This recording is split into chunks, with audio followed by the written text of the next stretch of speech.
बावनकुळे साहेबांसारखा माझ्याही जीवनाचा जो काही प्रवास आहे तो माझ्या डोळ्यासमोर आज येतोय। खरं म्हणजे कधीच राजकारणामध्ये येईल असं वाटलंच नव्हतं। 11व्या वर्गात गेलो तर विद्यार्थी परिषदेचं काम सुरू केलं आणि असं ठरवलं होतं की विद्यार्थी परिषदेचं काम करायचं, वकिलीचं शिक्षण घ्यायचं आणि वकिली करायची आणि अर्थातच विचार परिवारामध्ये दीर्घकाळ काम करायचं अशा प्रकारची अपेक्षा ठेवून त्या काळात काम करत होतो। 12वी पास झालो, लॉ कॉलेजला प्रवेश घेतला आणि वडिलांचा मृत्यू झाला। त्यानंतरही विद्यार्थी परिषदेचं काम करायचं, पूर्णवेळ काम करायचं या अपेक्षेने काम करत होतो। मला आजही आठवतं की 1990ला विद्यार्थी परिषदेच्या एका ग्रुपमध्ये आम्ही सगळे लोक कार सेवक म्हणून अयोध्येला गेलो आणि त्या काळामध्ये अयोध्येला गेल्यानंतर त्या ठिकाणी बदायूंच्या जेलमध्ये अनिलजी या ठिकाणी आहेत, आम्ही सगळे बदायूंच्या जेलमध्ये होतो। मीच त्यात सगळ्यात मोठा होतो, मी 20 वर्षाचा होतो। बाकी विद्यार्थी परिषदेचे सगळे 16, 17, 18 वर्षाचे आमचे लोक माझ्या सोबत होते। आणि तिथनं परत आल्यानंतर एक दिवस आमचे त्यावेळेचे प्रांत मंत्री सुनीलजी आंबेकर यांनी आम्ही विद्यार्थी परिषदेच्या कार्यालयासमोर बसलो होतो आणि तिथे मला बोलवून सांगितलं की असा निर्णय झालाय की उद्यापासनं तुला भारतीय जनता पक्षात काम करायचं आहे। मी त्यांच्याशी भांडलो, मी म्हटलं मला राजकारणात जायचंच नाही, मला विद्यार्थी परिषदेत पूर्णवेळ कार्यकर्ता म्हणून काम करायचं आहे, मी माझ्या जीवनाचं ध्येय ठरवलेलं आहे।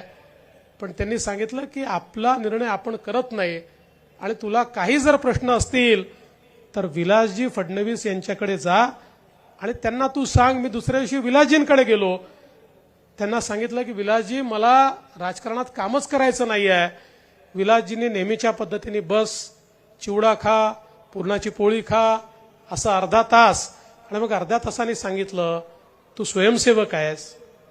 एकदा आपला निर्णय वरिष्ठांनी घेतला की त्यानंतर त्याच्यात प्रश्न विचारायचे नसतात। उद्यापासनं भारतीय जनता पक्षाचं काम सुरू कर आणि दुसऱ्या दिवशीपासनं भाजपचं काम मी सुरू केलं। मला आजही तो दिवस आठवतो की ज्या दिवशी माननीय नितीनजींनी मला बोलवलं, नितीनजी होते, प्रभाकरराव दटके होते, दिवाकरराव धाकरस होते आणि यांनी मला सांगितलं की आम्हाला असं वाटतं की पुढच्या काळामध्ये महानगरपालिकेची निवडणूक तू लढवावी आणि वॉर्ड 69 मध्ये तू तयारी सुरू कर। मी हो म्हणून तर निघालो, पण माझ्यासमोर प्रश्न असा होता की माझं वयच पूर्ण झालेलं नव्हतं आणि निवडणूक कधी होईल हे माहिती नव्हतं। पण कदाचित दैवानं काहीतरी वेगळं लिहिलं होतं, म्हणजे जी 90 साली होणारी निवडणूक मग 91ला गेली आणि 91ला होणारी निवडणूक 92ला गेली आणि माझं वय पूर्ण झालं।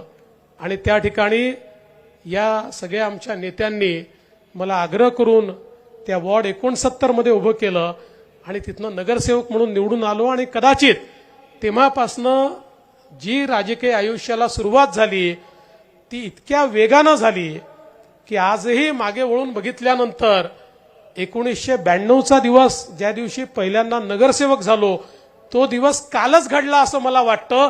इतक्या वेगानं ही सगळी वाटचाल होत राहिली।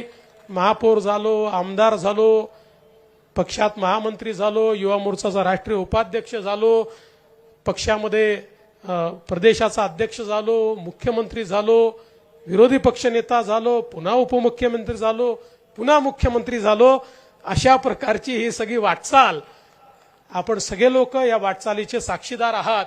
पण निश्चितपणे माननीय नितीनजी असतील, माननीय गोपीनाथराव मुंडेजी असतील, माननीय प्रमोदजी असतील, माननीय भाऊसाहेब फुंडकर असतील, या सगळे जे आपले नेते मंडळी आहेत या सगळ्या नेते मंडळींचा खरं म्हणजे या सगळ्या वाटचालीमध्ये एक अत्यंत महत्त्वाचा अशा प्रकारचा वाटा राहिला। त्यांच्या मार्गदर्शनामुळेच माझ्यासारखा एक सामान्य कार्यकर्ता हा या ठिकाणी पोहोचू शकला आणि अनेक लोकांनी जी काही मेहनत केली, म्हणजे मला या गोष्टीची नेहमीच जाणीव राहिली आहे की माझ्यासारखे माझ्या क्षमतेचे किंवा कदाचित माझ्यापेक्षा जास्त क्षमतेचे देखील अनेक कार्यकर्ते त्या कालखंडामध्ये होते। पण त्यांच्यामध्ये मला संधी मिळाली आणि म्हणून या ठिकाणापर्यंत मी पोहोचू शकलो.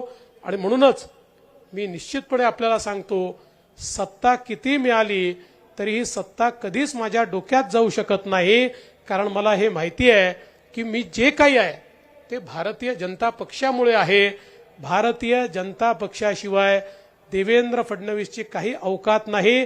भारतीय जनता पक्षाशिवाय देवेंद्र फडणवीस याचे कुठलाही वजूद नाही. आणि म्हणूनच हा पक्ष माझ्याकरता सर्वस्व आहे. आणि कार्यकर्ते जे या पक्षाला खऱ्या अर्थानं तयार करतात ते देखील माझ्याकरता दैवतासारखे आहेत. आणि म्हणून हा सत्कार आज कार्यकर्त्यांच्या वतीनं या ठिकाणी मी स्वीकारलेला आहे.